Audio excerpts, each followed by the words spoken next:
Sugar capital of the world कैसे बना? BP capital भी बनने वाला है, थोड़े दिन में कैंसर कैपिटल भी बनेगा। कोई बाबा है, उसने बस 4 भस्में ले ली, एक टेंट लगा लिया और उसमें बैठ के दवाई देनी शुरू कर दी देसी दवाई के नाम से। ठीक है, तो वो देसी दवाई को उन्होंने आयुर्वेद से जोड़ दिया। देसी दवाई का आयुर्वेद से कुछ लेना देना नहीं। जो व्यक्ति लगभग 15 वर्ष से थायराइड की दवाई ले रहा है, तो आपके यहाँ आके अगर वो 10 दिन में छोड़ता है तो कैसे छोड़ रहा है? कचरा शरीर में जब इकट्ठा हो जाता है ना, तो कोई ना कोई साइड इफेक्ट देगा। हम लोग जो है शमन और शोधन 2 तरह से चिकित्सा करते हैं। अगर ये बीमारी ही नहीं है, अगर बिना दवाई के ठीक हो सकती है, तो ये खरबों रुपए का व्यापार हो कैसे रहा है फिर? लोगों ने यहाँ तक लिखा था कि मैडम के खुद के टैटूज है, पहले तो कैंसर इनको होगा।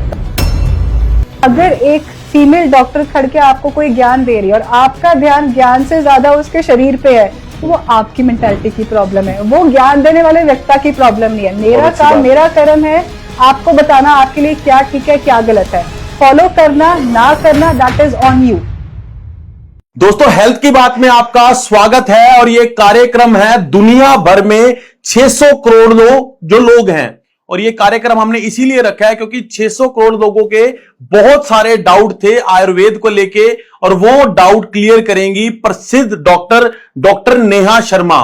मैम, सबसे पहले तो आपका स्वागत है हमारे कार्यक्रम में। Thank you so much. Ma'am, हमारे कुछ सवाल होंगे आपसे, लेकिन वो सारे सवाल सीधे नहीं होंगे, कुछ जलेबी की तरह टेढ़े भी होंगे, तो आप उसी तरह तैयारी भी कर लीजिए। सर, मुझे 5 साल से टेढ़े पेशेंट और टेढ़े जवाबों की आदत पड़ गई है अब तो मैडम, 600 करोड़ लोग हैं, उनके बहुत सारे डाउट हैं आयुर्वेद को लेके, बहुत सारे मिथ्स हैं उनके दिमाग में, तो वो आज मुझे लगता है कि हमें क्लियर कर देने चाहिए। जरूर सर, बेशक कर सकते हैं हम। तो मैम, अगर मैं शुरुआत करूं तो सबसे पहले यहीं से शुरुआत करता हूं कि कितनी पुरानी ये आपकी पैथी है आयुर्वेद की, अगर बात करें, क्या ये बाकियों पैथियों से नई है या पुरानी है? मैम सर, आयुर्वेद को मदर ऑफ ऑल पैथीज बोला गया है। देखो, अगर हम सनातन धर्म की बात करें तो वेदों से ऊपर कोई ज्ञान ही नहीं है। ठीक है, अगर मैं किसी भी तरह का, आप मैथमेटिक्स उठा लीजिए, आप साइंस उठा लीजिए, आर्यभट्टा का नाम आएगा। ठीक है, अगर आप बात करते हैं किसी भी तरह की इन्वेंशन की, जिसके ऊपर आज रिसर्च करके मॉडर्न साइंस ने या मॉडर्न वर्ल्ड में बहुत सारी डेवलपमेंट हो चुकी है, उसका जो आपको रूट मिलेगा उस ज्ञान का, वो कहीं ना कहीं वेदों में ही मिलेगा। ठीक है, तो आयुर्वेद भी जो है वो वेदों का ही उपज था, वेदों से ही हमें आयुर्वेद मिला है। प्रॉब्लम ये है कि आयुर्वेद को रिकॉग्निशन मिलते मिलते बहुत टाइम हो गया। बहुत कम लोगों को पता है कि आयुर्वेद को जब 3000 से 4000 साल पहले जब आयुर्वेद की स्थापना हुई थी, या आयुर्वेद को पढ़ना शुरू किया था ऋषियों ने या आयुर्वेद के आचार्यों ने, उसके बाद धीरे धीरे करते जैसे जैसे मॉडर्नाइजेशन आई, जैसे ईस्ट इंडिया कंपनी आई, एक लॉ है, आचार्य जी बहुत बार बोलते हैं, drug and magic act, magic remedy act. ठीक है, बहुत बार मेरे पास, जो मेरे साथ भी डॉक्टर्स काम कर रहे हैं, वो खुल के नहीं बोल पाते। आप बिलीव करेंगे कि अगर मेरे पास भी मल्टीपल पेशेंट्स हैं, जो मैंने कैंसर के पेशेंट्स क्योर किए, ओपनली आयुर्वेदिक डॉक्टर बोल नहीं सकता कि मैंने ये पेशेंट ठीक किया है। The word to be used is not cured, it is reversed, क्योंकि उस पर मैजिक रेमेडी एक्ट है। और मैजिक रेमेडी एक्ट लगा ही इसलिए है क्योंकि अगर सब कुछ आयुर्वेद से ठीक हो जाए, अगर खान पीन से सब कुछ ठीक हो जाएगा, तो बड़े फार्मास्यूटिकल्स कहाँ जाएंगे। तो मैम, अभी आपने ही कहा कि हमारी जो पैथी है 3000-4000 वर्ष पुरानी है। हाँ जी। तो इसी देश में, भारत जो जिसकी ये पैथी है, इसी देश में इस पैथी को संघर्ष करना पड़ रहा है। सर, मैं ना अक्सर एक बात बोलती हूँ, आज हम जिस तरह के सिनेरियो में जी रहे हैं ना, तो जो चीज आपको दिखने में या जिस तरह से मार्केट की जाती है ना, उसमें ही है। आयुर्वेद के ग्रंथों में हर चीज का आंसर है। कैंसर से लेके ऑटोइम्यून डिजीज से लेके HIV एड्स तक के बारे में भी वर्णन दे रखा है। बट इतने सालों में किसी ने काम ही नहीं किया। As a Ayurvedic practitioner, as a student of Ayurveda, I think हमें भी स्कूल्स में, कॉलेजेस में उस तरह से ज्ञान नहीं दिया गया। वो हमने खुद ही जैसे सौतेला व्यवहार अपने ही बच्चे के साथ किया ना, अपनी पैथी के साथ। क्यों? छोटा सा एग्जाम्पल है, कीटो डाइट्स हो गई, ऑटोफेजी हो गई। GS इग्नारो को ऑटोफेजी के ऊपर नोबेल प्राइज मिला, बट लंघन परम औषधम तो इतने साल पहले किताबों में लिख दिया है। The need of the hour, जो कि हमारी संस्था के थ्रू भी, ठीक है, अब ये पॉडकास्ट हो रहा है, कुछ लेक्चर्स आचार्य जी भी देते हैं, हमारे कंपनी के या हमारे इंस्टीट्यूट के सीनियर हॉस्पिटल के डॉक्टर, सीनियर डॉक्टर्स देते हैं। उसका हमारा उद्देश्य यही रहता है कि इंटीग्रेटेड करके वो जो किताबों में उस समय लिख दिया, उसकी ग्रोथ ही नहीं हुई है। एक चरक ने, सुश्रुत ने इतना ज्यादा ज्ञान एक ग्रंथ में डाल दिया, बट उसके ऊपर किसी ने काम ही नहीं किया। अब वो तो सोचो इतने सदियों बाद आचार्य जी है जो अकेले ही मोर्चा लेके चले हुए हैं, और उस पर भी कंट्रोवर्सी बहुत होती है। द प्रॉब्लम इज आयुर्वेद को एक्सेप्टेंस एंड रिकॉग्निशन नहीं है, लोगों को डाउट ही बहुत रहते हैं। आज इस पॉडकास्ट में हम मिथ ही क्लियर करेंगे, लोगों के मिथ्स ही बहुत है आयुर्वेद को लेके कि आयुर्वेद स्लो है। लेकिन मैडम एक बात तो हमेशा सुनने में आती है कि आपकी जो आयुर्वेद की दवाइयां हैं उनसे किडनी खराब होती है, डॉक्टर्स कहते हैं एलोपैथी के। आपकी आयुर्वेद की मेडिसिन से लिवर खराब होता है, आपकी आयुर्वेद की मेडिसिन से पेट खराब होता है। ये तो कहते हैं सब लोग कि आपकी दवाइयां बहुत गर्म होती हैं आपकी। अंग्रेजी में ना एक कहावत है, incomplete knowledge is a very dangerous thing. ठीक है, इसका कारण ये भी है, अब देखो पिछले 10 साल में 15 साल में आयुर्वेद को एक बूस्ट मिला है, thanks to the governing government, thanks to people like Acharya ji. उससे पहले बाबा रामदेव ने बहुत एफर्ट पुट किया, तो बहुत सारे लोगों के एफर्ट्स की वजह से आज आयुर्वेद को रिकॉग्निशन मिल रही है। 15 साल पहले क्या था कि आयुर्वेद के बारे में किसी को नॉलेज नहीं थी। जैसे हमारे गांव में, पिंडों में कोई बाबा है, उसने बस 4 भस्में ले ली, एक टेंट लगा लिया और उसमें बैठ के दवाई देनी शुरू कर दी, देसी दवाई के नाम से। ठीक है, तो वो देसी दवाई को उन्होंने आयुर्वेद से जोड़ दिया। देसी दवाई का आयुर्वेद से कुछ लेना देना नहीं है। मैं अपने व्यूअर्स को भी बात बताना चाहूंगी कि एक आयुर्वेदिक प्रैक्टिशनर को भी 5.5 साल की स्टडी करनी पड़ती है। आपको +1 +2 मेडिकल पढ़ना पड़ता है, आपको PMT का एंट्रेंस क्लियर करना पड़ता है। तो it is all scientific, but ये बहुत लोगों को पता ही नहीं है कि हाँ आयुर्वेद के लिए भी आपको इतनी स्टडी करनी पड़ती है। तो कोई भी आयुर्वेद की दवाई गर्म या साइड इफेक्ट वाली नहीं है। अगर आप एक अनरिकॉग्नाइज्ड या अनऑथराइज्ड इंसान से जाके दवाई ले रहे हो देसी दवाई के नाम पे, तो आप उसको आयुर्वेद नहीं बोल सकते। आयुर्वेद में भेषज के अंदर रस शास्त्र का अलग से डिपार्टमेंट है, द्रव्य गुण का अलग से है। तो बहुत सारे हर्ब्स होते हैं जो हमारे प्लांट एक्सट्रैक्ट से बनते हैं, और बहुत सारे हर्ब्स है जो मिनरल्स, मेटेलिक कंटेंट से, और उनका भी शोधन, मर्दन सब कुछ होता है। उसके बाद उनकी जो बायो एफिकेसी है बॉडी के हिसाब से, जिसको हम लोग फार्माकोकाइनेटिक्स बोलते हैं, किस तरह से बॉडी किसी भी दवाई पे किस तरह से इफेक्ट करती है, उस पर मल्टीपल स्टडी होती है। बट जिसने ना रस शास्त्र पढ़ा, जिसने ना द्रव्य गुण पढ़ा, जिसने ना 5.5 साल की पढ़ाई की, उसके लिए क्या है कि बस हर एक चीज आयुर्वेद की दवाई गर्मी होती है। बेसिकली आयुर्वेद में बहुत एम्फेसाइज दिया जाता है आपके कोष्ठ को। ठीक है, और कोष्ठ को, या अगर हम लिवर की बात करें, उसके लिए हमें पित्त, जो 3 हमारी प्रकृतियां होती हैं, वात, पित्त, कफ, 3 fundamental basic principles of Ayurveda, जिसके आप 2 के कॉम्बिनेशन में, सिंगल कॉम्बिनेशन में, 3 कॉम्बिनेशंस में हर इंसान की बॉडी के टाइप को आप फिजियोलॉजिकली भी और एनाटॉमिकली भी जो है डिफाइन कर सकते हैं। तो उसमें पित्त की बहुत इंपॉर्टेंस दे रखी है, इसलिए लोगों को लग जाता है कि सारी दवाइयां गर्म है। किडनी के पेशेंट्स को बहुत बार बोला जाता है कि किडनी वाले पेशेंट्स अगर आयुर्वेदिक मेडिसिन खाएंगे तो किडनी खराब हो जाएगी। भस्म हम देते ही नहीं है। हमारे किडनी के जो हर्ब्स है वो है गोक्षुर, पुनर्नवा, मकॉय, इनसे कभी किसी की किडनी फेल नहीं होती है। भस्म का मतलब ही मेटल है क्या? मेटल बना है इंसानों के लिए, ले सकते हैं वो? सर, इनका जो ये मेडिसिन है, इनका शोधन मर्दन करके बॉडी के हिसाब से बनाया जाता है। एलोपैथी तो रिसर्च बेस्ड है, और आमतौर पर आयुर्वेद भी रिसर्च बेस्ड है, कोई कर नहीं रहा है। प्रॉब्लम ये है, हमेशा कहा जाता है और डॉक्टर्स द्वारा भी कहा जाता है कि एलोपैथी रिसर्च बेस्ड एक साइंस है, कि पहले रिसर्च करी जाती है, फिर मार्केट्स में दवाइयों को लेके आया जाता है, या कोई भी प्रैक्टिस की जाती है तो बिना रिसर्च के की नहीं की जाती। लेकिन हमेशा कहा जाता है कि आयुर्वेद में तो कि कुछ भी ऐसा दे देते हैं कि जो पेशेंट की जान पे भी बना सकती है। सर नहीं देते हैं। अगर मैं आपको, चलो मैं इधर उधर का एग्जांपल क्यों दूं, मैं आपको अपने ही संस्थान का एग्जांपल देती हूँ। हिम्स में जितने भी हमारे पास पेशेंट्स आते हैं, जितने भी हम क्लिनिकली पेशेंट्स को देख रहे हैं, मेरे खुद के 2 पेशेंट्स के ऊपर रिसर्च पब्लिश हो चुकी है, जिसके अंदर पेशेंट हमारे पास किस कंडीशन में आया था, क्या प्रोग्नोसिस था, क्या डायग्नोस था, किस तरह से प्रीवियस ट्रीटमेंट चली है, कौन कौन से ड्रग्स दिए गए हैं, उन ड्रग्स से क्या इफेक्ट आता है, वो सबके ऊपर क्लिनिकल ट्रायल्स भी होते हैं और रिसर्च भी पब्लिश होती है। But again people don't know about it. लोगों को पता ही, लोगों को ना एक मिथ बन गया है। एक छोटा सा एग्जांपल है जो मैं अक्सर हंस के लोगों को देती हूँ।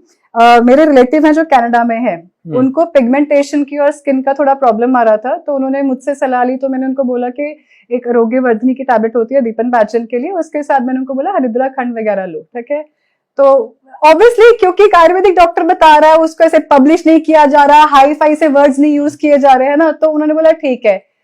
कुछ महीने बाद वो इंडिया जब आए मुझे मिलने के लिए, मैं कहा योर स्किन लुक्स बेटर, और उनका मुझे जवाब था यू नो व्हाट, मैं ना गोल्डन लेटे डेली पी रही हूँ ना। गोल्डन लेटे बेसिकली हल्दी वाला दूध ही है, वो बहुत प्रचलित हुआ था और वो पेटेंट भी करा लिया गया शायद, क्योंकि उसको उस तरह से पेटेंट कर दिया। अब लोग जो है, देखो सर, दिनचर्या ऋतुचर्या आयुर्वेद में बहुत पहले बोल दिया है, बट 200 मिलियन की वीडियो वो फेमस हुई जो सर्काडियन क्लॉक के टाइटल वाली थी। हाँ मैम, वो उस पर हम जरूर बात करेंगे कि वो करोड़ों लोगों ने वीडियो देखी, पूरे देश ने वो वीडियो देखी, 1 लाख ने गंदे कमेंट भी किए हैं। नहीं गंदे कमेंट की अगर बात की जाए मैम, उस गंदे कमेंट पे भी चर्चा जरूर करेंगे। लेकिन एक चीज बताइए, जैसे आपने उसमें ऋतुचर्या की बात की थी कि मौसम बदल रहा है तो ये करना चाहिए वो करना चाहिए, आपको नहीं लगता कि जब भी ये बात अगर अमेरिका से चल के आती है या किसी भी विश्व में कहीं से भी चल के आती है या अंग्रेजों द्वारा प्रचलित होकर बाहर से आती है, तो उस बात को ज्यादा मतलब कि लाभकारी माना जाता है। अगर आज एलोपैथी कह दे कि गुणकारी है हल्दी तो उसको गुणकारी माना जाता है, लेकिन आयुर्वेद कहता है तो नहीं माना जाता। अगर गिलोय की बात की जाए, एलोपैथी कहता है कि हाँ ये काम करती है तो उसको लाभकारी माना जाता है, लेकिन ऐसा क्या है कि आयुर्वेद की बात को ही नहीं माना जाता? मतलब क्या आप मानते हैं कि कमी डॉक्टर्स में भी रही है, कमी देश के बाकी लोगों में रही है, बाकी सरकारों में भी रही है, ऐसा भी मानते हैं आप? सर आई थिंक ये बेसिक माइंडसेट है, हमें माइंडसेट चेंज करने की जरूरत है। देखो मैं फिर वही, मुझे ना हमेशा एग्जाम्पल देके बात करना इजी लगता है क्योंकि वो लोगों को भी समझना इजी होता है। ठीक है, अब एक छोटी सी बात है, आचार्य जी या मैं टीवी पे कुछ बात बोल रहे, चलो आचार्य जी का बहुत नाम हो गया है क्योंकि हमारे पास पेशेंट के टेस्टिमोनियल्स बैकअप करने के लिए हम जो भी बोल रहे हैं, ठीक है। बट आज से कुछ साल पहले, मैं चलो आचार्य जी को भी छोड़ो, अपना एग्जांपल देती हूँ। मैंने एक वीडियो बनाई जिसमें 20 मिनट्स का वीडियो था कैंसर की डाइट के ऊपर। उसमें से 1-2 मिनट का किसी ने क्लिप काटा और कहीं डाल दिया जिसमें पूरी बात का कंटेक्स्ट नहीं पता था, और 10 इन्फ्लुएंसर्स ने उस वीडियो को अपने पेज पे डाल के उसके ऊपर कंट्रोवर्सी के ऊपर अपने व्यूज ले लिए। हमारा प्रॉब्लम क्या है, जिस चीज को जिस तरह से मार्केट किया जाता है, अभी सेम चीज जो है अक्षय कुमार भी बोल रहे हैं अपनी वीडियो में कि आयुर्वेद को फॉलो करो, मैं आयुर्वेद को फॉलो करता हूं, तो जनता सुनेगी। मैं खड़े होके या मेरी तरह का कोई आयुर्वेदिक डॉक्टर आपको ये प्रचार दे रहा है तो बोलेंगे ये क्या है, ये तो डॉक्टर भी नहीं है, ये क्या बोल रहे हैं। और इसीलिए ये पॉडकास्ट और ये वीडियोस और सोशल मीडिया प्रेजेंस इतनी जरूरी है, बिकॉज जो दिखता है ना लोगों को आज की डेट में, बहुत अट्रैक्टिव दिखता है, बहुत ज्यादा मार्केटिंग के वे में किया जाता है, वो ही आज की डेट में दिखता है। तो मैम अगले क्वेश्चन पे इसी पे आते हैं कि आपने कहा कि सभी समाधान आयुर्वेद में 3000 वर्ष पहले कह दिए गए थे, तो कैंसर इतनी तेजी से फैल रहा है और CKD patient, liver cirrhosis patient, जो घातक बीमारियां हैं, कहा जाता है कि अगर किसी को सीकेडी हो गया है तो उसको भी 10-15 वर्ष लगते हैं, उसकी लंबी आयु नहीं है। अगर किसी को लिवर सिरोसिस हो गया है उसको तो कहा जाता है कि 1-2 वर्ष लगते हैं, और किसी को कैंसर हो गया है तो उसका तो ये नहीं पता उसने जाना कब है। तो आप मानते हैं कि आयुर्वेद के पास इन चीजों का इलाज 3000 वर्ष पूर्व भी था? आज भी है सर, आज तो है, आज तो आप बोल रहे हो चिल्ला के, लेकिन 3000 पूर्व में भी अगर आपके पास इलाज था तो क्यों नहीं माना गया? फिर क्यों लोग रेडिएशन करवा रहे हैं, क्यों कीमोथेरेपी करा रहे हैं, क्यों पैट स्कैन करा रहे हैं, क्यों बायोप्सी करवा रहे हैं? वो आपके पास क्यों नहीं आए पहले ही? जो इजी लगता है, जो धारणा बनी हुई है। अगर लोग बहुत पहले ही आयुर्वेद में आ जाए तो इतनी प्रॉब्लम बढ़े ही ना। आयुर्वेद में ना जो prevention is better than cure बोलते हैं ना, वो एक्चुअली आयुर्वेद ही सिखाता है कि बीमारी आपके शरीर में क्रॉनिक हो जाए उससे पहले ही आप उसको जो कंट्रोल कर लो। अब क्या हो रहा है, मेरे पास साहिल सर जो कैंसर का पेशेंट आता है वो 80% पेशेंट वो है जो एक साइड की जब गांठ हुई थी तब जाके बायोप्सी करा ली, उसके बाद वो वुंड बन गया, फिर कीमो करा ली, रेडिएशन कर ली, ब्रेस्ट रिमूव करा ली, फिर 8 महीने बाद दूसरी ब्रेस्ट के अंदर गांठ बन गई, वहां से पस निकल रही है, तो मेरे पास आ रहे हैं। आयुर्वेद में ना सुख साध्य, कृच साध्य, असाध्य कैटेगरी है कि किस तरह की बीमारियां होती हैं, इजिली ट्रीटेबल है, जिसे हम लोग मॉडर्न में बोलते हैं प्रोग्नोसिस, कि किसी भी डिजीज का प्रोग्नोसिस बनाना कि कितने मेडिसिन से कितना इसका जो है चांसेस है रिवर्स होने का। तो आयुर्वेद में वो बहुत पहले ही लिख दिया था। आप अब की बात कर रहे हैं, अच्छा आयुर्वेद को भी छोड़ो, आप पुराने जो सिद्धांत है, वेद हो गया, जो पुरानी हमारी टीचिंग्स, और आज की अगर बात करो, इतने साल पहले टेलीस्कोप था, माइक्रोस्कोप था, अभी हम लोग एपिजेनेटिक्स को पढ़ते हैं, हम जेनेटिक स्टडी कर रहे हैं, हम स्टेम सेल पे स्टडी कर रहे हैं, बट इतने साल पहले शरीर में कितनी धमनियां थी, कितनी सिराएं थी, कहाँ से किस तरह से सर्कुलेशन वर्क करती है, लिवर कहाँ है, कैसे पता था? उस टाइम तो डायसेक्शन के लिए टूल्स भी नहीं होते थे। तो अगर इतने साल पहले we were way more advanced. कभी कभार ना आयुर्वेद के डॉक्टर्स की बातों को बहुत ही पिछड़ी हुई बात बोल के लोग जो है मजाक उड़ाते हैं, साइड कर देते हैं, हास्य का कारण बन जाती हूँ। अभी कुछ ऐसी कंट्रीज है और कुछ ऐसे लोग हैं जो अभी भी उन सिद्धांतों पे चल रहे हैं। हम मंक्स की बात करते हैं, अगर आप बुद्धिस्ट मंक की बात करो, ठीक है, आपको पता है वो बहुत डिसिप्लिन चलते हैं, वो बहुत डिसिप्लिन चलते हैं, उनका दिनचर्या, उनका खान पान, आहार विहार, जैन्स भी बहुत करते हैं, ठीक है, वो बहुत अपना एक सडन जो है आहार भी रखते हैं, विहार भी रखते हैं, डाइट एंड लाइफस्टाइल पे बहुत कंट्रोल करते हैं। आप कंपेयर कर लीजिए, आप उनका जो लाइफस्टाइल है, उनकी लॉन्जेविटी है, वो अब उनका कितना बीमारी होता है उसको कंपेयर कर लीजिए, आपको वहीं से जवाब मिल जाएगा। तो बेसिकली ऐसा कुछ नहीं है कि आयुर्वेद में कुछ फ्लॉ है। मुझे लगता है कि या तो नीड ऑफ द आवर है कि जमाने के हिसाब से आयुर्वेद को भी एक नई लुक दी जाए, जो कि बहुत हद तक इन इंटीग्रेटेड फॉर्म हम लोग कर ही रहे हैं।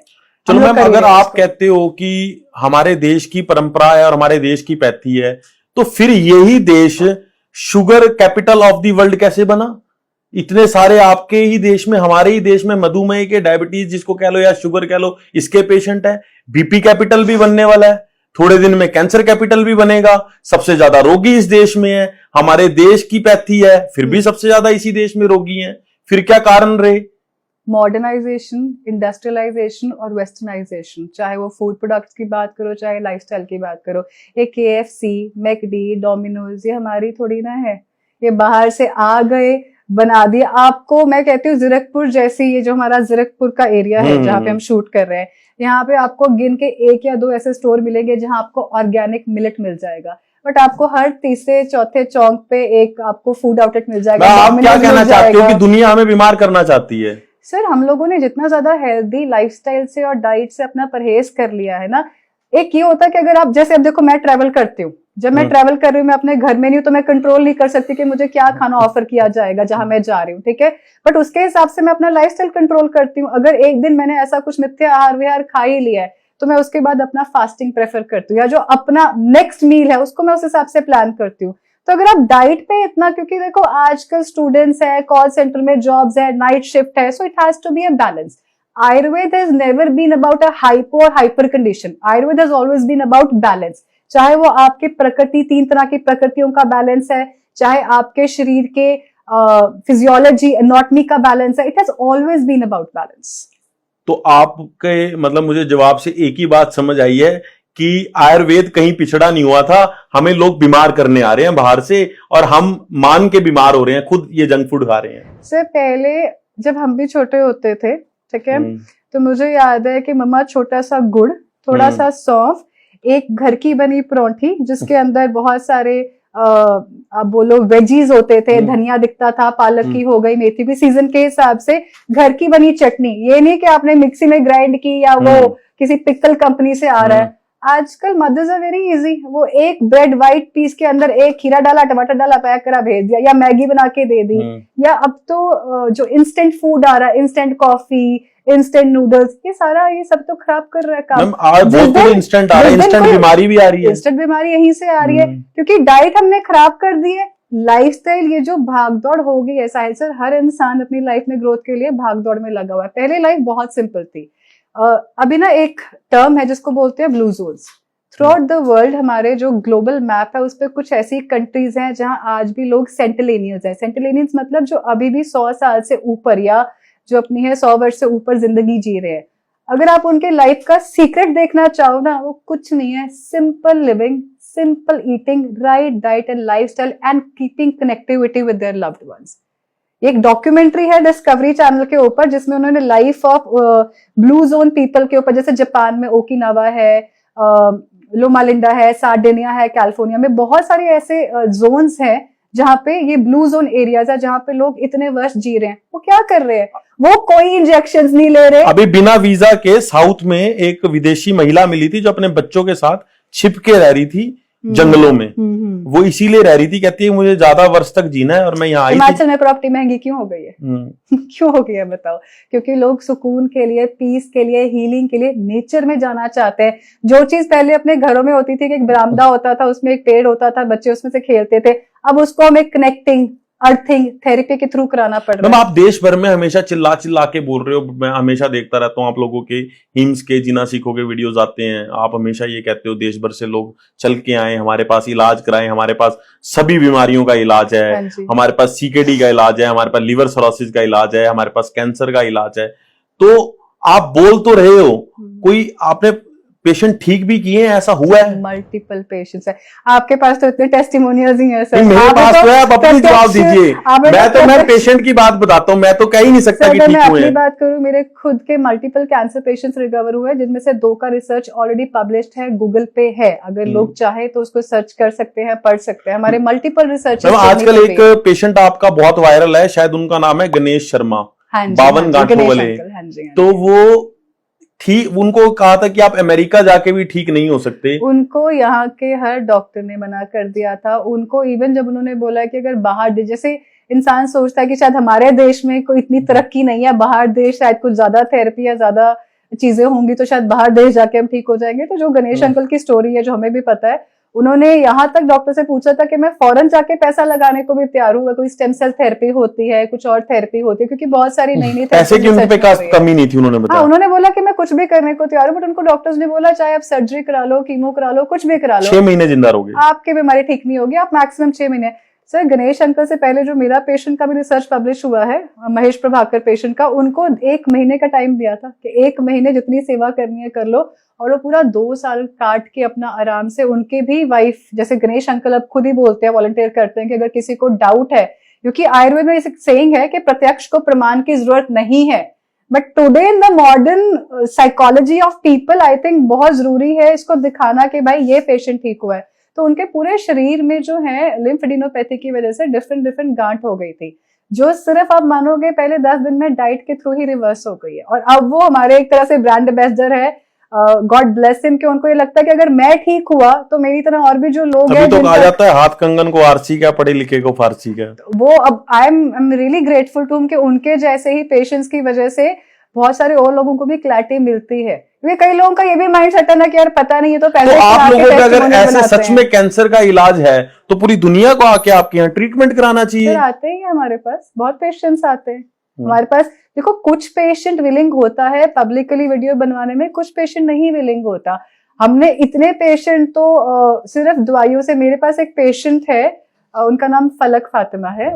हेलो एवरीवन, मेरा नाम फलक नाज फातिमा है और मैं कराची पाकिस्तान से हूँ। मैंने हिम्स हॉस्पिटल की काफ़ी सारी वीडियोस जो हैं वो ऑनलाइन देखी थी और उससे मुझे आइडिया हुआ कि that I should consult them. मुझे हॉटकिन लिम्फोमा स्टेज 4 था और ऑलरेडी मेरी कीमोथेरेपीज और 2 बायोप्सीज हो चुकी थी, बट अगेन डॉक्टर मुझे 3rd बायोप्सी के लिए बोल रहे थे, जो मुझे लगा कि मुझे नहीं करवानी चाहिए। And I am only 30 years old, so being a young person, I feel I think you should go some other alternatives also. तो मैंने हिम्स हॉस्पिटल से कांटेक्ट किया, उन्होंने मुझे डॉक्टर नेहा शर्मा से मिलवाया, जिन्होंने मुझे एक डाइट दी और वो मैंने फॉलो की। एंड बिलीव इट और नॉट, वो बहुत मैजिकली काम की मेरे लिए। मैं कोई मेडिसिन नहीं ले रही, कोई पेन किलर्स नहीं ले रही, सिर्फ वो डाइट फॉलो करने से I have seen immense change in my body। और जितने भी lymph nodes मुझे फील हो रहे थे। वो पाकिस्तान की रेजिडेंट है और जिस टाइम ये हमारा वॉर चला हुआ था, इंडिया का डिस्टर्बेंस थी बॉर्डर पे, उस टाइम वो जो है मेरे साथ कनेक्टेड हुए, वो नॉन हॉजकिंस लिम्फोमा की पेशेंट है। अब उस टाइम ना मेडिसिन डिलीवर हो पा रही थी, ना ऑब्वियसली वीजा का भी कहाँ से होना था, नहीं आ नहीं सकते थे। उस पेशेंट का मेरे सोशल मीडिया पे भी वीडियो है, उनका ऑडियो मेरे पास अभी भी फोन पे, अगर आप चाहोगे मैं अभी उनको फोन मिलाऊंगी, वो अभी लाइव पे आपसे बात करने को तैयार हो जाएगी। सिर्फ डाइट उन्होंने फॉलो की और मैंने उनको कुछ ना, जैसे हमारे यहाँ पे कांचनार है, वृद्धिवादी का, तो मैंने उनको बोला कि ये हर्ब्स है, या जैसे मैंने उनको सिंपल सी बात बताई कि हमारा एक रामबाण होता है, आपका ब्लैक पेपर एंड आपका हल्दी। मैंने उनको बोला ये 2 चीजें तो पाकिस्तान में भी मिलती है, आप किसी नीम हकीम से मिल जाएंगी आपको। मैं कहा ये चीजें आप घर पे शुरू करो। नाम ही अलग अलग है, देश तो एक ही थे। ये सर पैथी देखो, हीलिंग सभी एक है, एलोपैथी हो गया, आयुर्वेद हो गया, होम्योपैथी हो गया, साइंस इज साइंस, ठीक है। आप उसको किस तरह से प्रचार करते हो, आप लोग ऑटोफेजी बोल के पढ़ा लो, हम लंघन बोल के पढ़ा लेते हैं, फर्क उतना ही है। तो मैम एक चीज और है, पूरी देश भर से, आप दुनिया भर से लोगों को कैंसर के लिए बुलाते हो, लेकिन आप तो ये भी बोलते हो, मैंने आप लोगों की काफी वीडियोस देखी हैं, उसमें आप कहते हो बीपी, शुगर, थायराइड ये बीमारियां ही नहीं है। आप लोग कहते हो कि ये बीमारियां नहीं है, ये बिना दवाई के ठीक हो सकती हैं। तो ये जो अरबों का खरबों का व्यापार पूरी दुनिया में चल रहा है, अगर ये बीमारी ही नहीं है, अगर बिना दवाई के ठीक हो सकती है, तो ये खरबों रुपए का व्यापार हो कैसे रहा है फिर? सर ऐसा नहीं है कि बीमारी नहीं है, देखो व्याधि तो है, बट ये सेल्फ ही हम लोगों ने क्रिएट कर रखी है, ठीक है। अगर आप अपना बीपी कैसे होता है, ब्लड प्रेशर क्यों होता है, बेसिकली ये सारे जो आपके हैं लाइफस्टाइल डिसऑर्डर्स के अंदर आता है, शुगर भी कैसे होती है, unless until it is type 1, ठीक है, या जुवेनाइल डायबिटीज हो गई पेशेंट को। उसके अलावा ज्यादातर जो है ये हमारे खान पीन से, हमारे व्यवहार की वजह से, लाइफस्टाइल की वजह से ही बीमारियां आपको लगती हैं। तो ऐसा नहीं कि बीमारियां नहीं है, ये बीमारियां हैं, बट इनका जो रूट कॉज है वो सारा आपका डाइट पे ले लो या लाइफस्टाइल पे ले लो, अनलेस एंड अनटिल ये कोई जेनेटिक रूट रखती है कोई बीमारी, ठीक है। उसके अलावा ज्यादातर बीमारियां जो है डाइट एंड लाइफस्टाइल की वजह से होती मैं है। अभी आपका पेज देख रहा था, उसमें पेशेंट बोल रहे थे मैंने यहाँ के बीपी की दवाई छोड़ दी, मैंने यहाँ के शुगर की दवाई छोड़ दी। जो व्यक्ति 20 वर्ष से शुगर की दवाई ले रहा है, जो व्यक्ति लगभग 15 वर्ष से थायराइड की दवाई ले रहा है, तो आपके यहाँ आके अगर वो 10 दिन में छोड़ता है तो कैसे छोड़ रहा है? सर इसी से हम तो सिर्फ अपना आहार और विहार, उसके कारण क्या है कि अगर वो 15 दिन में यहाँ छोड़ रहा है तो पूरे दुनिया भर को छोड़ देनी चाहिए? कचरा शरीर में जब इकट्ठा हो जाता है ना तो कोई ना कोई साइड इफेक्ट देगा। हम लोग जो है शमन और शोधन 2 तरह से चिकित्सा करते हैं। शमन में जो आता है उसमें हम मेडिसिन भी देते हैं। वैसे आयुर्वेद में 4 तरह से जो है ट्रीटमेंट बताया गया। आप अपना आहार, विहार, शमन, शोधन, ठीक है। आहार विहार में आपका डाइट एंड लाइफस्टाइल आ जाता है, जबकि बीमारी क्रॉनिक नहीं हुई है, शुरुआत हुई है, ठीक है। हर बीमारी जो है अपना रूप, पूर्व रूप और लक्षण देती है, जिसको बेसिक सिम्टम है। फॉर एग्जाम्पल अगर आपको किडनी की बीमारी है तो आपको कम से कम 2-3 महीने पहले, जिसे हम बोलते हैं फ्लैंक पेन, बखियों में दर्द होगा पेशेंट को, स्वेलिंग आएगी, पेशाब में दिक्कत होगी, पेशाब में जलन हो सकती है, पेशाब कम आएगा, ज्यादा आएगा, ठीक है।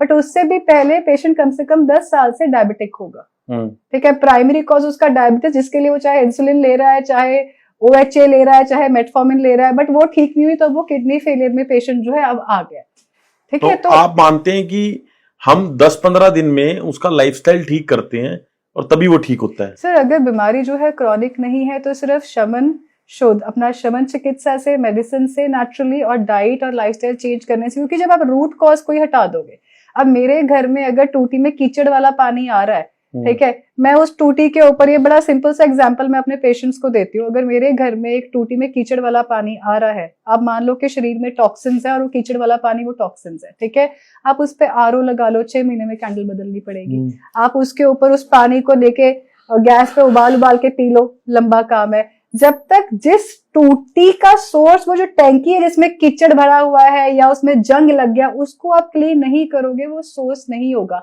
जब आप वो ऊपर की कीचड़ वाली टैंकी ही साफ कर दोगे तो पानी अपने आप साफ आ जाएगा। तो जब आप किसी भी बीमारी का जो मेन जड़ है, रूट कॉज है, which is ultimately your diet and your lifestyle, ठीक है, जब आप उसको क्योर कर देते हो, आप अपने गट को हेल्दी कर लेते हो। ये जो हमारा गट है या कोष्ठ है, ठीक है, जिसको आयुर्वेद में हम बोलते हैं कि हमारे पाचन क्रिया, या जिसे हम बोलते हैं कि डाइजेशन बोल लो, मॉडर्न लैंग्वेज में लोगों को ज्यादा समझ आता है। जब आप उसको इम्प्रूव कर लेते हो, आपकी बॉडी की सेल्फ हीलिंग कैपेसिटी बढ़ जाती है। जब सेल्फ हीलिंग कैपेसिटी बढ़ जाती है तो दवाई की जरूरत भी नहीं पड़ती है, तो 50% वर्क तो वही हो जाता है। जिन पेशेंट्स में बीमारी जो है स्थान संशय कर लेती है, आयुर्वेद में बोलते हैं कि सबसे पहले मिथ्या आहार विहार किया जाता है, जिसकी वजह से दोषों का जो है इम्बैलेंस हो जाता है। फिर वो जो दोष है स्थान संशय करते हैं और कहीं ना कहीं टिश्यू लेवल लगा लो, ऑर्गन लेवल ले लो, बीमारी जो है घर कर जाती है। जब बीमारी घर करी गई है तो उसको उस घर से निकाल के बाहर करने के लिए शोधन चिकित्सा का इस्तेमाल किया जाता है, जो कि आपका panchakarma, that is a permanent cure. Once you start taking panchakarma therapy, जो कि मेरे अकॉर्डिंग इंसान को हर 6 मंथ्स में, चाहे आपकी शरीर में कोई बीमारी है चाहे बीमारी नहीं है, हर 6 मंथ्स में पंचकर्मा करवाना। हम देश के सबसे बड़े डॉक्टर हैं और डॉक्टर नरेश त्रेहन, उन्होंने इंडिया टुडे के कार्यक्रम में बोला, उनसे पूछा गया कि कैसे निरोगी रहा जा सकता है और कैसे बहुत लंबे समय की आयु तक जीवित रहा जा सकता है, जिसको हम कह सकते हैं 100 वर्ष का है एक नंबर हमेशा बोला जाता है। तो उनसे जब क्वेश्चन पूछा गया तो मुझे लगता था कि उनका आंसर ये होगा कि ये गोली खा लो, वो गोली खा लो, ऐसा इलाज ले लो, लेकिन उन्होंने, इतने बड़े एलोपैथ के डॉक्टर ने, मुझे लगता है कि वो टॉप 3 डॉक्टर्स में पूरे देश में होंगे, उन्होंने बोल दिया कि पंचकर्म करा लो, उससे आप 100 वर्ष तक निरोगी रह सकते हो। हाँ जी, हाँ जी। तो लगता है कि आपको ये स्टेटमेंट उनकी ठीक थी? आप कैसे देखते हैं इन सारी चीजों को? क्या डेथ को डिफीट करना या एजलेस हो जाना? You want to live longer, should I tell you?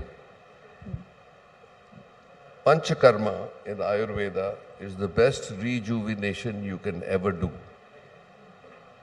Once a year, if you can do Panchakarma, you will detoxify yourself enough to live life healthily.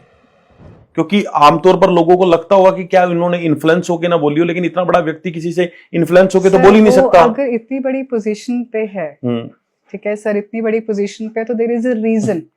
ठीक है, जैसे कि मैं बोलती हूँ आयुर्वेद में भी हर डॉक्टर एक जैसा नहीं है, एलोपैथी में भी हर डॉक्टर एक जैसा नहीं है। अगर मैं अपनी बात करूँ, मुझे खुद को बहुत एलोपैथिक डॉक्टर्स ने जो ट्रेन किया, बट उनमें से कभी भी किसी ने आयुर्वेद को डिनायल नहीं किया कि आयुर्वेद बुरा है। जो खुद अपने ट्रीटमेंट पे इनसिक्योर होगा ना, वो किसी और पैथी के ऊपर क्वेश्चन रेज करेगा। हम भी यहाँ पे unless and until unethical practice is being done, उस अगर कुछ गलत किया जा रहा है, गलत सर्जिकल गाइड किया जा रहा है, गलत बायोप्सी, 80% फीमेल्स जिनको जो ब्रेस्ट फीडिंग है, ठीक है, जो माँ बच्चे को फीड करती है, उनके शरीर में अगर बच्चा दूध ढंग से नहीं ले रहा तो गांठ बनती ही बनती है। ठीक है, जिसे हम लोग अभी आचार्य जी ने एक वीडियो में भी बताया था। हाँ, गांठ बनती है, उसे मेस्टाइटिस बोलते हैं। ठीक है, अब मेस्टाइटिस की गांठ बड़े इजीली रिजॉल्व हो जाती है आपके हीट कंप्रेशन से, कोल्ड कंप्रेशन से, या सिर्फ अगर बच्चा दूध पी ले। क्योंकि देखो, अगर ब्लॉकेज हो रही है मिल्क डक्ट में, जो मिल्क आ रहा है उसका स्राव नेचुरली होना नेचुरल है। अगर बच्चा दूध नहीं पी रहा, जैसे कुछ माताएं खुद ही आजकल ब्रेस्ट फीड कराने में इंटरेस्टेड नहीं होती हैं, वो दूसरी फीड देती हैं, आपका पाउडर फॉर्म में फीड आती हैं। ठीक है, जहां पे तो देखो, जहां पे तो आप दे नहीं सकते, आपको कोई बीमारी है, कोई मेडिकल कॉम्प्लिकेशन है कि आप बच्चे को फीड नहीं कर सकते, ठीक है, या माँ की खुद की सेहत खराब है, वहां समझ आता है। बट कुछ फीमेल्स आज की डेट में बाय चॉइस ही जो है बच्चे को ब्रेस्ट फीड नहीं कराती है। अगेन मिथ दिमाग में कि साइज चेंज हो जाएगा, शेप खराब हो जाएगी, they're very conscious about their body. In that case अक्सर जो है गांठ शरीर में बन जाती है। जो हमारे पुराने, आप कह लो हमारे सासू माँ होती थी, मदर होते थे, घर के बड़े कोई दादी बुजुर्ग होते, खुद ही बता देते कि आप चाहे खुद से ही दबा के दूध निकाल दो, जब तक दूध नहीं निकलेगा शरीर में गांठ बनेगी। अब today what is happening is I have encountered multiple patients like that जिनको मेस्टाइटिस की गांठ थी, और उन्होंने वही ना, क्यूरियस माइंड है, गूगल सर्च कर लिया कि मेरे तो जी गांठ है, गूगल ने बोला कैंसर है, जाके बायोप्सी करा ली। अब बायोप्सी बार बार हम लोग बोलते हैं बायोप्सी नहीं करानी, और बहुत सारे, अब मेरे भी फ्रेंड सर्कल में डॉक्टर्स हैं जो एलोपैथी प्रीच करते हैं, तो वो क्वेश्चन करते हैं कि isn't this controversy talking about practice जो इतने टाइम से हो रहा है। देखो, बायोप्सी जो है वो एक तरीके से आप एक ऑलरेडी प्रॉब्लम को चेक करने के लिए, इवैल्यूएट करने के लिए एक नीडल इंसर्ट कर रहे हो। अगर आई वुड राइटली कोट, अगर बायोप्सी एक ऐसा डॉक्टर कर रहा है who is not very experienced, 10-15 साल से कोई डॉक्टर कर रहा है, बात अलग है। आजकल क्या है, इंटर्न्स बैठे हुए हैं, एक डॉक्टर ऑन्कोलॉजिस्ट काम कर रहा है, उसके नीचे 2 इंटर्न्स है। हमने जॉब ऐसे की है, मैंने बहुत सारे सीनियर डॉक्टर्स के अंडर काम किया है, but again those doctors were very precise के डॉक्टर साहब जो प्रोसीजर आपने पहली बार नहीं किया वो आप मेरे अंडर ऑब्जर्वेशन करोगे। बट कभी कभार डॉक्टर बिजी है, सपोज कर लो 10 में से 1% चांस, और ये चांसेस काफी ज्यादा होते हैं कि जिसको सिखा रहे हैं उस इंटर्न ने बायोप्सी की, बायोप्सी में 1% भी ऊपर नीचे हुआ तो वो उस वुंड को प्रोलिफरेट कर लेगा, जिसकी वजह से जो पहले गांठ मेस्टाइटिस की वजह से है वो नॉन हीलिंग अल्सर की तरह ये अंदर जख्म बन जाएगा। वो करते करते करते जो जख्म है आपका नॉन हीलिंग वुंड कह लो, अल्सर कह लो, उसको मिस डायग्नोस कर देते हैं कैंसर के साथ। 70% जो ब्रेस्ट कैंसर की लंप है, या अब कैंसर भी मत बोलो, जो ब्रेस्ट की लंप है उसको जो है रॉन्गली डायग्नोस कर दिया जाता है कैंसर में। बायराइड्स की स्कोरिंग आती है, लोग तो बायराइड्स का नाम देख के डर जाते हैं कि ओहो मेमोग्राफी में बायराइड 2 आ गया। बायराइड 3 तक तो आप उसको सिस्ट भी कंसिडर कर सकते हो, इट इज नॉट कैंसरस। तो लोगों को ना ज्ञान सही नहीं है, प्रॉब्लम ये है। तो मैम आपकी भी जब वीडियो वायरल हुई थी तो लोगों ने ज्ञान दिया था कि मैम आपको भी बीमारी होगी, आपने टैटू बनवाए हुए हैं। साहिल सर, मैं ना देखो, मेरा जो as a Vaidya, as a doctor, जो मेरा कर्म है वो लोगों को ठीक करना है, लोगों की मेंटालिटी को नहीं। वो जो वीडियोस आई थी स्टार्टिंग में, मुझे उसमें आपको बहुत पसंद किया गया था उस वीडियो में, लेकिन कुछ लोगों ने यहाँ तक लिखा था कि मैडम के खुद के टैटूज है, पहले तो कैंसर इनको होगा। तो मेरा बड़ा सीधा सा जवाब है साहिल सर कि अगर एक फीमेल डॉक्टर खड़ के आपको कोई ज्ञान दे रही है और आपका ध्यान ज्ञान से ज्यादा उसके शरीर पे है, तो वो आपकी मेंटालिटी की प्रॉब्लम है, वो ज्ञान देने वाले व्यक्ति की प्रॉब्लम नहीं है। मेरा काम, मेरा कर्म है आपको बताना आपके लिए क्या ठीक है क्या गलत है, फॉलो करना ना करना दैट इज ऑन यू। ठीक है, अगर मेरे शरीर पे टैटूज है, ठीक है, पहली बात तो हर चीज का प्रोज एंड कॉन्स होता है। ठीक है, मैं वीट नहीं खाती हूँ, जो मेरे बहुत क्लोज है, जो लोग मुझे काफी टाइम से मेरे सोशल मीडिया पे फॉलो भी करते हैं, मैं वीट नहीं खाती, मैं राइस नहीं खाती। मेरा एक दिनचर्या का, मैंने कहा ना, मैं अपना दिनचर्या बहुत डिसिप्लिन रखती हूँ। हफ्ते में से 3 दिन तो मेरा फास्टिंग पे रहता है 8 घंटे का। ठीक है, तो उस हिसाब से I think people are more concerned about controversy than knowledge.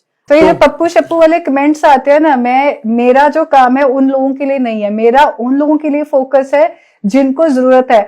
बहुत सारे लोग ना, मैं ये भी आपको बताना चाहूंगी किस्सा, बहुत सारे लोग ऐसे बोलते थे, जैसे मेरी और आचार्य जी की एक वीडियो आई थी जिसमें सर ने बोला था दूध वाली चाय नहीं पीनी। हाँ, किसी ने उस वीडियो का एक मीम बना दिया कि भाई ये तो बाबा जी ना, हाँ, तो बाबा जी चाय नहीं पीने देते, चावल नहीं खाने देते, तो भैया खाए तो खाए क्या, इससे तो मर ही जाए। मैंने पर्टिकुलरली एक कमेंट पढ़ा साइड से, जहां किसी 2-3 लोगों ने लिखा था कि यार इतना खाना रिस्ट्रिक्शन करने से अच्छा मर जाए। फैक्ट पता है क्या है, जब आईसीयू में ट्यूबें डली होती है ना, वेंटिलेटर पे जान फंसी होती है, उस टाइम चाय छोड़ो घर वाले भी छोड़ने को तैयार होंगे। सो द थिंग इज, जिसको नीड है वो नॉलेज को एक्वायर करेगा, जिसका माइंडसेट ही ये है कि मैंने तो जी अपना भी नहीं करना दूसरे को भी नहीं करने देना, वो जो है नॉलेजेबल वीडियोस को खराब करते हैं। और ऐसे लोग बहुत है, इस वीडियो में भी आएंगे। ये मुझे अच्छा लगा मैडम, जो आपने ये बोला मुझे अच्छा लगा कि जब पेशेंट वेंटिलेटर पे होता है तो आईसीयू पे होता है तब वो घर वाली भी छोड़ देगा, लेकिन तब उनसे आप जो मर्जी कंसेंट पे साइन कर लो, तब जमीनें भी बिक जाती है, घर भी बिक, क्योंकि जान पे आ जाती है। किसी को मजाक में ट्रोल करना, जो आपको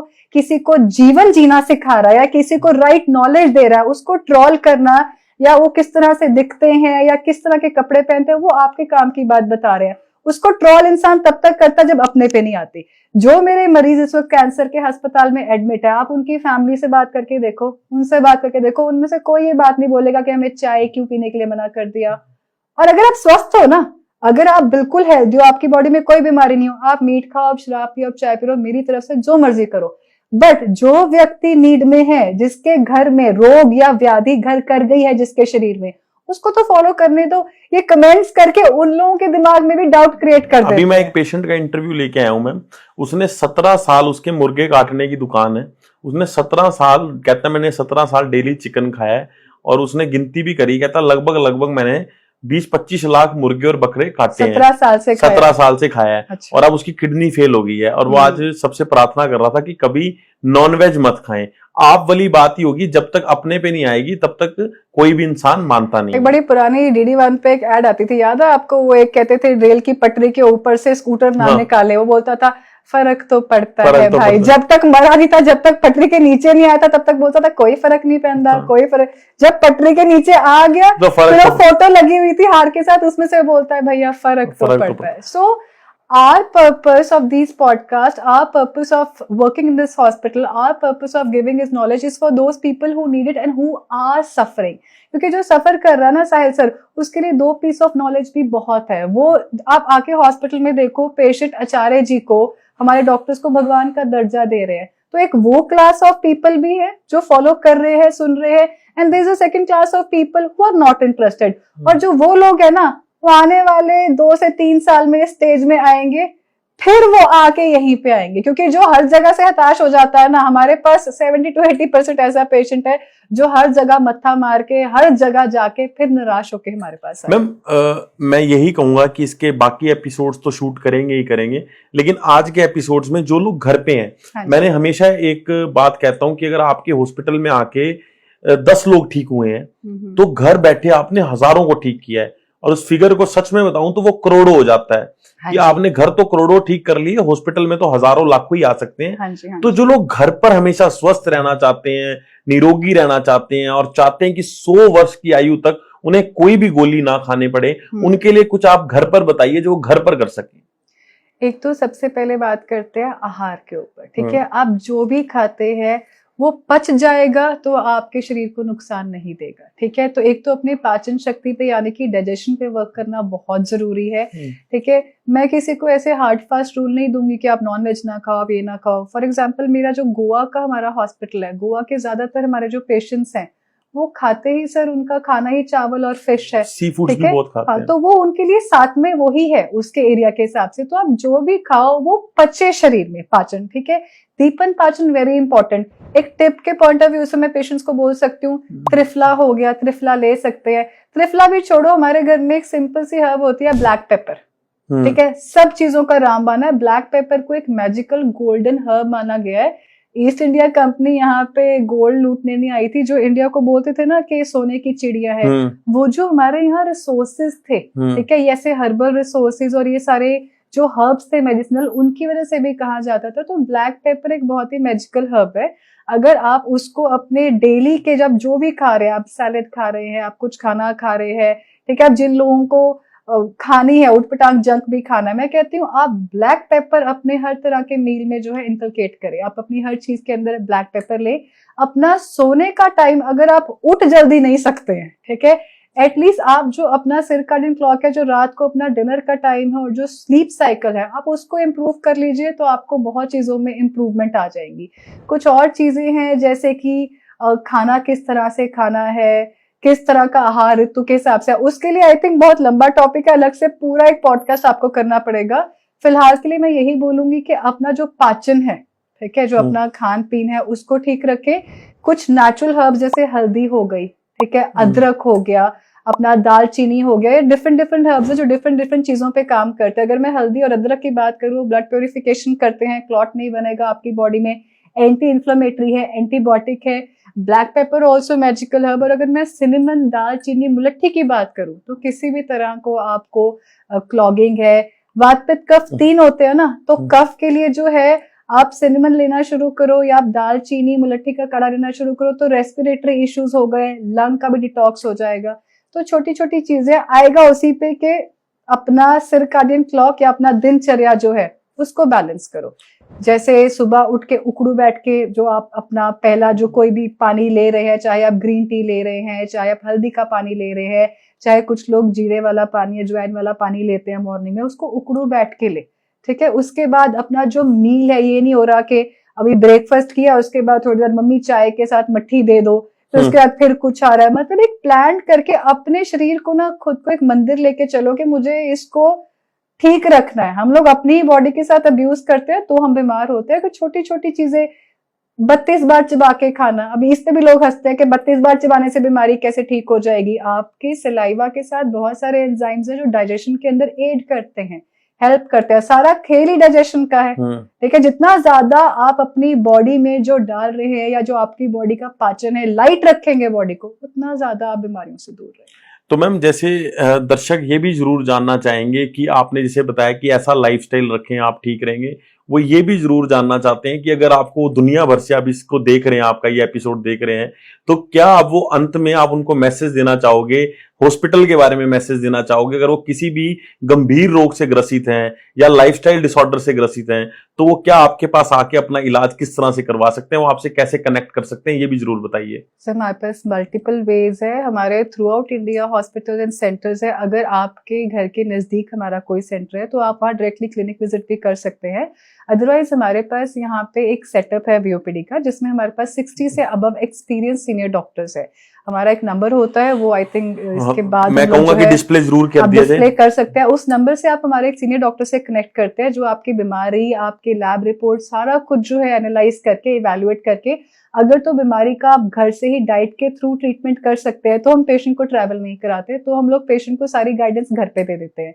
इसमें एक हिम्स एट होम की फैसिलिटी हमारे पास है। इसमें वर्चुअल ओपीडी के थ्रू हमारे पास डाइट एंड मेडिसिन का ट्रीटमेंट है। बट अगर पेशेंट का, जैसे मैंने बताया कि बीमारी क्रॉनिक हो गई है या क्रिटिकल है, ठीक है, कृच साध्य है, इन दैट केस आपको शोधन की जरूरत पड़ती है, जिसके लिए आपको नियर बाय हॉस्पिटल्स के लिए भी हमारी जो डॉक्टर्स है और हमारी जो टीम है हेल्थ काउंसलर्स की, वो गाइड करती है। आपकी बुकिंग भी करवा के देते हैं, आपका केस जो ऑलरेडी डॉक्टर्स के साथ डिस्कस भी किया जाता है और आपकी सारी थेरेपीज प्लान होती है।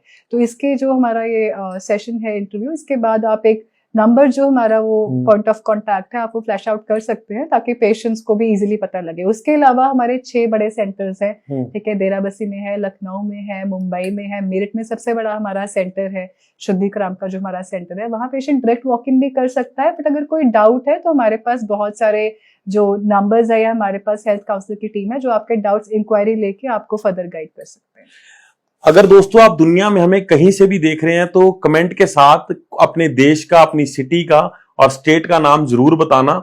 और अगर आप हिम्स में कहीं से भी इलाज करवाना चाहते हैं तो कमेंट बॉक्स के नंबर पे कॉल मत करना, जो नंबर स्क्रीन पर फ्लैश हो रहे हैं उन्हीं पे कॉल करना, क्योंकि आपको पता है बहुत सारे लोग स्कैम के लिए और फ्रॉड के लिए हमेशा तैयार रहते हैं।